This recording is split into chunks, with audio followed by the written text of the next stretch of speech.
The moment I saw my name on the meeting request, my stomach dropped. It was 7:12 on a rainy Tuesday morning in Chicago, and the invitation came directly from the CEO's office. No explanation, no agenda, just a single line asking me to report to the executive floor at 9 o'clock sharp. For 6 months, I had been convinced that my CEO wanted me gone. Before we begin, if you believe in kindness, hope, forgiveness, compassion, and second chances, please take a moment to like this video, leave a comment, share it with someone who needs encouragement, and subscribe to the channel.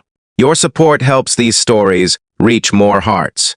My name is Jacob Turner, and at 32 years old, I worked as a project manager for one of the fastest-growing technology companies in the United States. It had been my dream job when I first joined. I was hardworking, dependable, and grateful for every opportunity. But everything changed after Rebecca Collins became CEO. Rebecca was known throughout the company for her high standards. She rarely smiled during meetings. She remembered every mistake and questioned every detail. Unlike previous executives, she paid close attention to employees, several levels below her. Unfortunately, she seemed especially interested in me. Every presentation I delivered received extra scrutiny. Every report came back with comments, highlighted in red.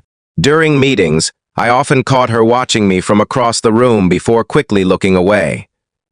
At first, I thought she simply expected excellence. Then I started believing something worse. Whenever promotions were discussed, my name disappeared from consideration. When leadership teams attended conferences, I was often left behind. Friends at work quietly suggested that I might be on the CEO's bad side. The uncertainty slowly began affecting every part of my life. I stopped sleeping well. I stopped believing in myself. The confidence that had helped me build my career started fading. My closest friend at work, Matthew Brooks, noticed the change. He encouraged me repeatedly, reminding me that assumptions could be dangerous. But fear has a way of becoming louder than reason. Months passed. Then came the meeting invitation. That rainy morning felt like a walk toward an execution. As I rode the elevator to the top floor, I rehearsed every possible explanation for my failures. I prepared myself for disappointment. I even wondered how I would tell my parents back in Ohio that I had lost the career I loved. When I entered Rebecca's office, the view of the Chicago skyline stretched endlessly behind her. The room was elegant but simple. Much like her reputation, she invited me to sit. To my surprise, there were no human resources representatives, no legal documents, no termination paperwork. Instead, there was a thick folder resting on her desk. My anxiety only grew. Rebecca opened the folder and began reviewing projects I had completed over the past 2 years, one after another. She highlighted successes I had nearly forgotten.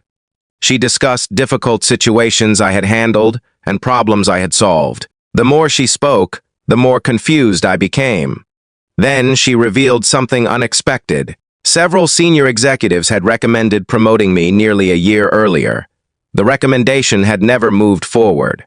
Not because she opposed it, because she had personally delayed the decision. At that moment, my heart sank. Everything I feared seemed true.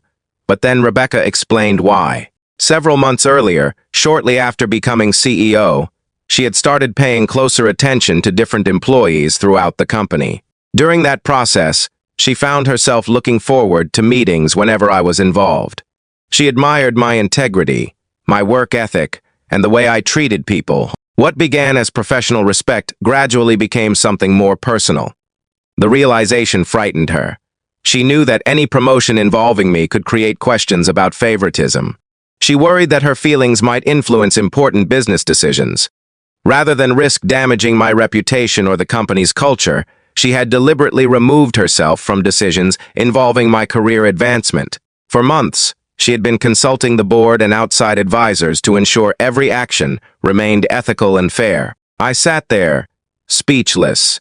The woman I believed wanted me fired had actually been protecting my future. She wasn't punishing me. She was protecting me from rumors that could have followed me for years. Rebecca explained that she had recently informed the board of her feelings and had voluntarily stepped away from all decisions related to my position. An independent committee had completed a review and unanimously approved my promotion based entirely on merit. Then she slid another document across the desk. It wasn't a termination letter.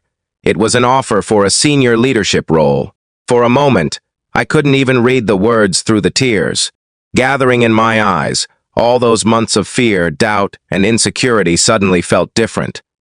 I had built an entire story in my head without knowing the truth. Over the following months, my new role challenged me in ways I never expected. Rebecca remained professional and respectful. We worked carefully within company guidelines, putting integrity before personal feelings.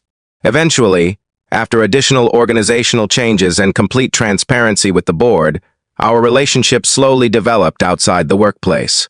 What impressed me most was not that Rebecca cared about me. It was how much she cared about doing the right thing. Before we reach the ending, I'd love to hear from you. Have you ever misunderstood someone's intentions, only to discover the truth later? Share your experience in the comments below. 2 years later, on a warm spring evening overlooking Lake Michigan, I stood beside Rebecca as friends and family gathered to celebrate our engagement. Looking around at the people who supported us, I thought about that terrifying meeting invitation and how close I had come to believing the worst.